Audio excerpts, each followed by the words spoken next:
Hello बच्चों, आज हम पढ़ने वाले हैं अभिव्यक्ति और माध्यम, जो कि 12th और 11th के लिए एक बुक है हिंदी में और अभिव्यक्ति माध्यम के नाम से, जिसमें कुछ चैप्टर 11th के लिए हैं और कुछ चैप्टर 12th के लिए हैं। तो आज हम देखने वाले हैं 12th जैसे बोर्ड एग्जाम में पूछे जाने वाले अभिव्यक्ति माध्यम के कुछ महत्वपूर्ण प्रश्न।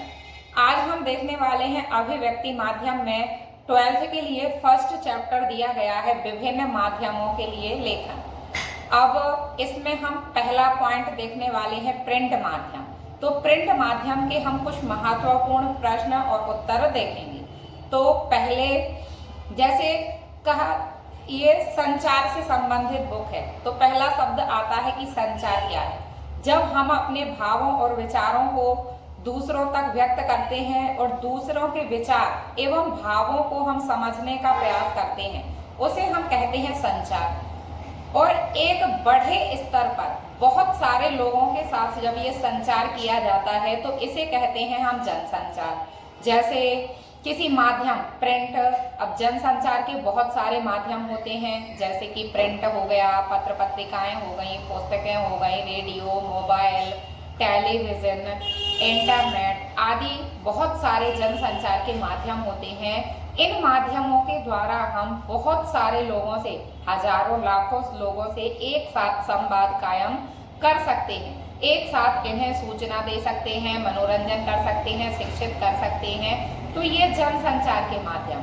अब इन्हीं माध्यमों के लिए किस प्रकार से लेखन कार्य किया जाता है, हम वह देखने वाले हैं। हमारा फर्स्ट चैप्टर है विभिन्न माध्यमों के लिए लेखन। इसमें पहला पॉइंट आता है प्रिंट। प्रिंट यानी कि मुद्रण।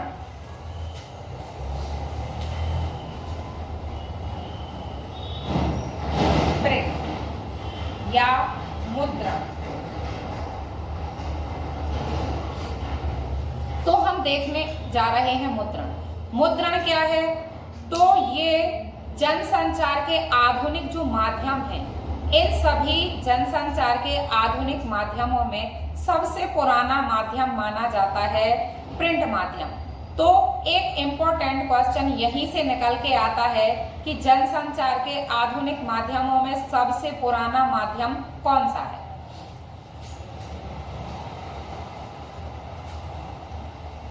प्रश्न 1, जनसंचार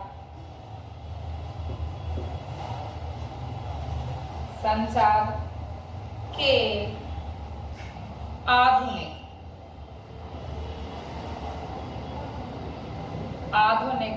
माध्यमों में सबसे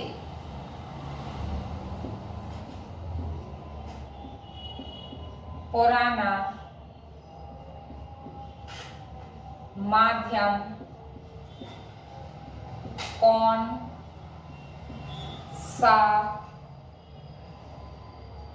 कौन सा है? तो उत्तर में क्या आ जाएगा? प्रिंट या मुद्रण माध्यम। अब हमने देखा एक नंबर का महत्वपूर्ण प्रश्न यहीं से निकल के आता है कि जो आधुनिक जनसंचार के माध्यम है, इनमें सबसे पुराना माध्यम कौन सा है? तो इनमें सबसे पुराना माध्यम हमने देखा प्रिंट या मुद्रण है। इसकी शुरुआत लगभग 200 साल से हो चुकी है। अब हम अगला महत्वपूर्ण प्रश्न देखते हैं कि ये जो मुद्रण है, इसको छपाई कहते हैं हम अपनी भाषा में। तो इसकी सर्वप्रथम शुरुआत कहाँ हुई? तो मुद्रण की सबसे पहले शुरुआत कहां पर हुई थी? चीन में। तो एक महत्वपूर्ण प्रश्न निकल के आता है,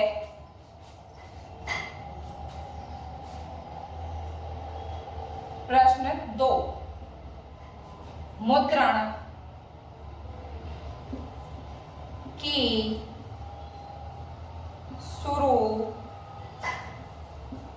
शुरुआत कहां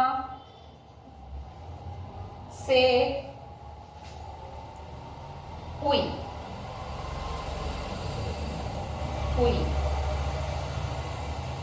तो उत्तर आएगा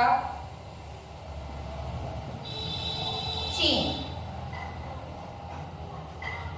जैसे कि हमने देखा मुद्रण की शुरुआत कहां से हुई, मुद्रण की शुरुआत तो हुई चीन से, लेकिन चीन ने क्या किया कि इसका प्रचार प्रसार नहीं किया, अपने काम के लिए ही उपयोग करते रहे। तो एक दूसरा क्वेश्चन निकल के आ जाता है कि वर्तमान में जो छापे खाने खोले जा रहे हैं ये कहां से आए या इनका विकास कहां से हुआ।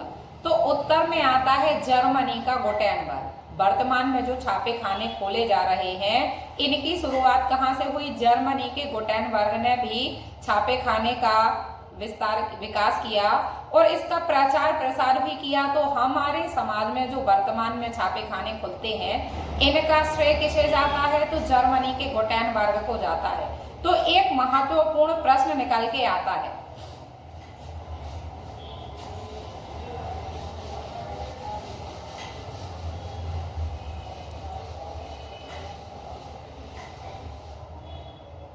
वर्तमान के प्रश्न 3, वर्तमान छापे खाने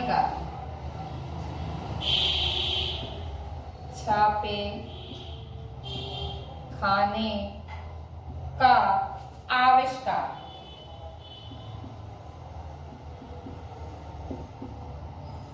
किसने कहां पर किया था। तो उत्तर में आएगा जर्मनी।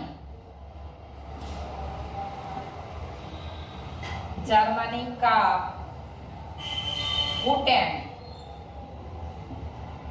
गुटेनबर्ग। तो वर्तमान में जो छापे खाने खुल रहे हैं इनका श्रेय किसे जाता है, तो जर्मनी के गुटेनबर्ग को। यहाँ वर्ग आएगा ना कि हुआ वर्ग, क्योंकि जो वर्ग है वो गुटेनबर्ग के लिए इस्तेमाल किया गया है। अब और महत्वपूर्ण क्वेश्चन निकल के आता है कि भारत में पहला छापा खाना कब और कहां पर खोला गया। तो हम देखते हैं कि भारत में जो पहला छापा खाना खोला गया है वो खोला गया है गोवा में। और कब खोला गया है, तो 1556 में खोला गया है। और पूछ लिया जाए कि क्यों खोला गया है, तो ईसाई धर्म की पुस्तकों के प्रचार प्रसार के लिए इस छापे खाने को खोला गया है। तो हम एक और महत्वपूर्ण प्रश्न देखते हैं, प्रश्न 4।